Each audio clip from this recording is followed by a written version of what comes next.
Bonjour à tous, j'espère que vous allez bien.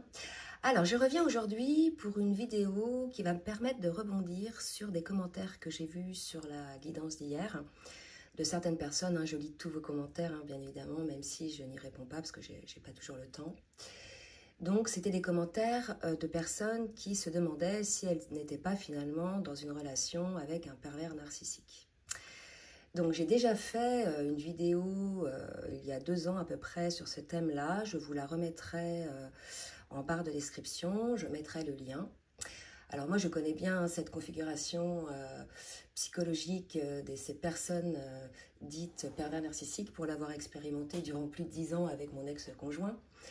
Donc avant, je voudrais quand même préciser que la terminologie pervers narcissique je dirais, relève d'un diagnostic médical. Donc, beaucoup de personnes disent, oui, il est PN. Bon, faut arrêter un petit peu. On peut avoir, des personnes peuvent avoir des tendances perverses par moment ou des tendances narcissiques, d'accord? Donc, voilà, sans être pour autant des pervers narcissiques. Donc, prenez toujours du recul par rapport à ça, quand bien même les pervers narcissiques existent et qu'il y a, je dirais, des degrés plus ou moins graves dans leur comportement.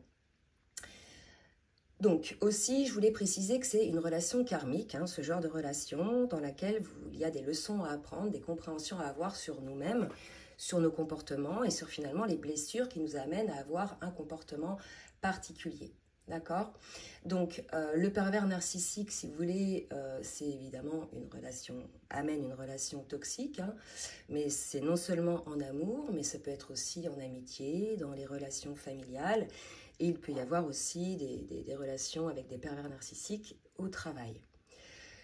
Donc, de manière générale, et je vous renvoie quand même à la vidéo que j'ai faite où j'ai parlé là de mon cas personnel, je vais vous donner quelques traits spécifiques d'un comportement pervers narcissique, quand bien même là, ma liste ne va pas être complète. Donc, je vous invite bien évidemment à laisser des commentaires pour exprimer votre expérience, pour pouvoir vous entraider, bien évidemment, sur ce parcours.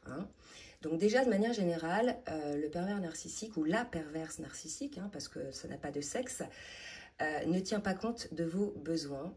C'est une personne qui est tournée vers ses propres besoins à elle. Elle ne vous respecte pas. C'est jamais, par exemple, de sa faute lorsqu'il y a un problème entre vous ou lorsque cette personne a des problèmes avec d'autres personnes ou dans d'autres situations. C'est toujours de la faute des autres ou bien de votre faute à vous. Donc ces personnes ne se remettent et ne se remettront jamais en question. Ça, c'est quelque chose qu'il faut savoir. Ça ne sert à rien de gaspiller votre énergie à essayer d'ouvrir les yeux à une personne qui a un comportement pervers narcissique, parce que de toute façon, cette personne-là est tout à fait consciente de ce qu'elle fait. C'est quelqu'un de manipulatoire, d'accord? Donc ça ne sert à rien de vous épuiser à essayer d'ouvrir les yeux de cette personne, parce que c'est ce qu'elle attend, en fait, que vous lui donniez toute cette énergie. Donc, je lis un petit peu ce que j'ai noté, parce que ça m'est venu comme ça. Donc, cette personne, finalement, lorsque vous essayez de lui ouvrir les yeux, ainsi, vous lui donnez, sans vous en rendre compte, les outils pour mieux vous manipuler par la suite et pour mieux avoir une emprise sur vous. Donc, cette personne vous détruit à petit feu, vous vole votre énergie. Donc, il y a plusieurs manières de voler l'énergie. C'est des personnes souvent qui sont tout le temps négatives, qui se plaignent tout le temps, ça va jamais pour eux, qui se victimisent, etc. Et finalement, au contact de cette personne-là, vous vous apercevez que vous baissez en énergie. Et ça, c'est très important. Soyez l'observateur de vos propres énergies. Dès que vous êtes dans une situation qui ne semble pas juste, votre corps, finalement, se vide d'énergie. D'accord ? Donc, en relation, par exemple, que ce soit en amour, en famille ou autre, cette personne peut aussi vous dénigrer, vous, ou même avoir des paroles violentes ou être violente physiquement. Donc, bien souvent, en couple, ça c'est surtout en couple, cette personne, ou même en famille, dénigre votre travail, mais elle peut aussi dénigrer votre famille, vos amis, et peut aussi dénigrer votre propre conjoint ou la personne avec qui vous êtes en relation, si il s'avère être une amie, cette personne narcissique. Donc, elle tente ainsi de vous mettre à l'écart pour garder finalement son emprise sur vous. En fait, elle vous manipule. Alors, c'est sûr que ça ne fait pas plaisir parce que vous êtes des personnes intelligentes. En général, vous voyez la manipulation. Mais là, ces personnes-là sont tellement manipulatrices qu'au début, vous n'y voyez que du feu. Donc, ce que vous pouvez observer, c'est qu'avec cette personne, en côtoyant cette personne, la situation s'empire, hein. Donc, comme je vous l'ai dit, on perd son énergie à vouloir l'aider, on est épuisé et surtout, au fur et à mesure, vous perdez l'estime de vous-même, hein, ça c'est aussi important. Et puis sachez que si elle donne quelque chose, parce que parfois elle peut s'apercevoir que vous baissez les bras, que vous commencez à observer ou à voir que finalement il y a quelque chose qui n'est pas clair, ben là tout de suite elle le sent, donc elle va vous donner quelque chose, ou bien elle va vous dire un compliment, ou bien elle va vous donner faire un service. Mais finalement c'est qu'elle a un intérêt derrière, rien n'est gratuit, tout est calculé. Ce qu'elle souhaite, c'est vous détruire à petit feu, hein, et vous mettre sous son emprise, ou bien vous séparer de personnes qui sont bonnes pour vous et que vous aimez, hein, si vous êtes en couple. Alors, j'ai eu hier une personne en rendez-vous qui effectivement pensait être dans un parcours flamme jumelle et qui finalement n'est pas dans un parcours flamme jumelle, elle est vraiment dans une relation toxique avec une personne qui a duré plusieurs années, d'accord? Donc je voudrais quand même pouvoir vous aider un petit peu là-dessus, de ce que j'ai pu observer, hein, moi, sur ces relations toxiques. Souvent, au début, hein, tout est beau, hein, tout est rose, il y a de la magie même, hein, mais cette personne-là, si vous voulez, elle vous met de la poudre aux yeux, de la magie, pour que finalement vous tombiez dans ses filets. Et c'est vrai qu'au départ, on ne voit pas tout ça, hein, on pense que c'est une personne, une belle personne, on tombe amoureux ou amoureuse, ou en affection si c'est une personne amicale, mais finalement c'est une personne toxique. Et quand on est dans une relation amoureuse, on a tendance à croire qu'on est dans un lien de flamme jumelle, puisqu'on lit, hein, sur Internet un petit peu les différentes caractéristiques de ce parcours. Et puis en plus, il y a des gens qui vous confirment ce lien, alors que finalement, vous n'êtes pas du tout dans ce lien-là. Et il y a une deuxième situation où dès le début, cette personne vous dit, hein, qu'elle ne vous aime pas, mais qu'il y a une attraction, etc. Donc certainement karmique aussi, hein. Mais vous allez quand même dans cette relation parce que vous pensez que c'est une relation flamme jumelle. Et puis vous ne voyez pas la toxicité de la personne au début, hein. Et puis puisque vous ouvrez la porte, eh bien, la situation s'empire. Et puis vous dites qu'au fur et à mesure, vous vous rendez compte qu'elle ne vous aime pas. Donc là, c'est une relation toxique à laquelle finalement vous avez ouvert la porte, hein, parce que cette personne a été claire dès le départ.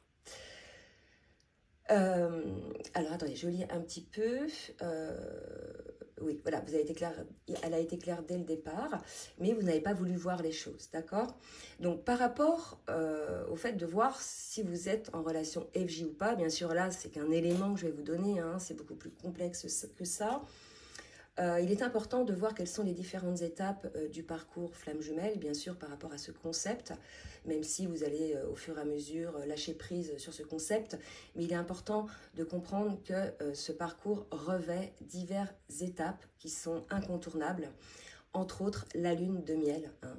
Cette phase au début du parcours où les deux, hein, que ce soit le masculin ou la féminine, se sont exprimés leur amour et ont ouvert leur cœur l'un à l'autre, d'accord?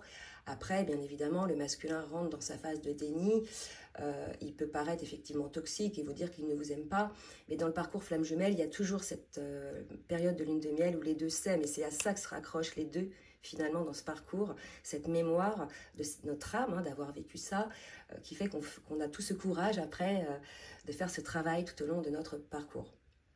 D'accord? Donc, au fur et à mesure du parcours, de toute façon, vous allez aller de mieux en mieux puisque vous guérissez vos blessures, d'accord? Vous lâchez prise et on s'aperçoit que l'autre finalement ne fait pas consciemment ce genre de méchanceté, hein, tout simplement parce que ça fait partie du parcours. Donc là, si vous voulez, je ne développe pas, hein, mais c'est beaucoup plus complexe que ça. Avec un pervers narcissique, que ce soit en amour, hein, comme je vous l'ai dit, en famille, en amitié ou au travail, la seule porte de sortie finalement est de sortir de l'emprise dans laquelle on a été mis, la dévalorisation pour perdre confiance en nous et demeurer dépendant finalement de cette personne. Il faut non seulement ne plus lui donner votre énergie, mais également protéger la vôtre. C'est une personne égocentrée qui ne pense qu'à ses propres intérêts, d'accord? Donc à partir du moment où vous êtes dans une relation amoureuse avec une personne à comportement pervers narcissique, c'est de pire en pire en fait pour vous. D'accord? Ça peut durer des années et c'est de pire en pire finalement, même si vous travaillez sur vous, parce que bien sûr, ces personnes-là, je vous ai dit, c'est une relation karmique, elles nous font travailler des choses. Moi, j'avais travaillé le rejet avec cette personne-là, d'accord? Mais vous n'êtes jamais bien en fait, et vous éteignez à petit feu, c'est ça qu'il faut voir, d'accord? Alors que dans une relation flamme jumelle, ce n'est pas comme ça. Vous allez de mieux en mieux, vous guérissez vos blessures et vous vous élevez de plus en plus, ok? Ça, c'est important, d'accord? Donc, pour sortir finalement de cette emprise de cette personne égocentrée hein, qui ne pense qu'à ses propres intérêts, finalement, enfin pas pour sortir, mais cette personne égocentrée hein, qui pense qu'à ses propres intérêts, eh ben, elle va vous dire les mots que vous attendez pour mieux vous manipuler. En fait, elle s'adapte à vous, hein, parce que c'est une personne intelligente, hein, pour aller dans votre sens, pour obtenir votre confiance et ainsi mieux vous prendre dans ses filets et vous manipuler, vous emprisonner dans une situation dans laquelle, au bout d'un moment, vous vous sentez piégé. D'accord? Donc, au contact de cette personne à comportement PN, vous êtes épuisé, vous prenez conscience de cela, il y a quelque chose que vous sentez de non juste pour vous, une sorte de jeu de manipulation. Écoutez bien votre première... je veux dire, l'intuition, c'est important, parce que cette personne-là, à un moment donné, vous met de la poudre aux yeux, et du coup, vous perdez le contact avec cette première intuition que vous aviez eue avec cette personne, d'accord? Donc, comment faire pour sortir de cette manipulation? De manière générale, faut que vous quittiez cette personne, hein, ou vous pouviez la fuir, pardon. Si c'est une personne de votre famille, c'est vrai que ça ne peut ne pas être évident, mais en tout cas, vous pouvez mettre des distances physiques ou émotionnelles, d'accord? Et puis, ce que je vous invite aussi, c'est à vous pardonner hein, de vous être laissé manipuler par cette personne. Ces personnes, souvent, ne prennent comme proie que les belles personnes dont l'âme est lumineuse, d'accord? Donc, elles perçoivent ça hein, chez vous.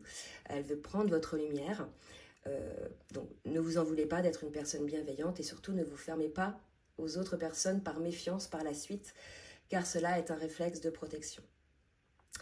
Donc, pour conclure, ce n'est pas parce que vous n'êtes pas dans cette description incomplète hein, de la relation toxique que vous êtes finalement en relation flamme jumelle.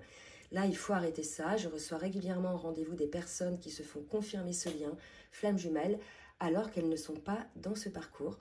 Je sais que c'est devenu une mode et que beaucoup de personnes se proclament FJ ou qu'on leur a dit qu'elles l'étaient, mais malheureusement pour certaines personnes, ce n'est pas le cas.